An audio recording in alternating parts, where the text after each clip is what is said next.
Exercício 3. O João montou um circuito elétrico utilizando uma resistência, um interruptor, uma fonte de alimentação variável e fios de ligação.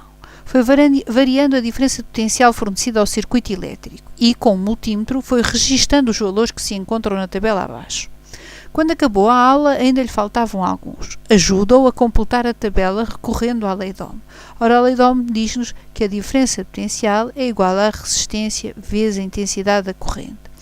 Então, se eu aqui tenho a diferença de potencial e a intensidade de corrente na primeira linha, portanto 24 volts, diferença de potencial e 0,5 amperes na intensidade de corrente, posso descobrir o valor de resistência, uma vez que eu sei que a resistência será a diferença de potencial a dividir pela intensidade da corrente. Então será a resistência igual a 24 a dividir por 0,5. E isto dá-me 48 ohms. Portanto, para a primeira linha, podíamos já preencher ali o valor de 48 ohms. Para a segunda linha, dá-me o valor de resistência de 200 ohms e uma corrente de 0,15 amperes.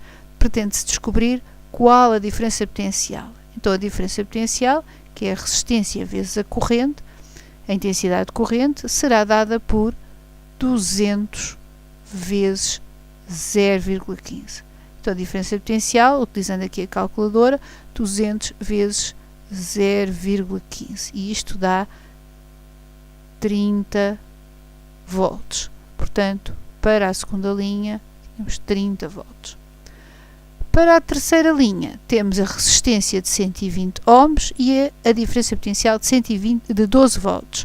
Ora, pretende-se descobrir a intensidade da corrente. Ora, a intensidade da corrente será a diferença potencial sobre a resistência e a intensidade será 12 sobre 120. Então, temos uma intensidade de 0,1 ampere.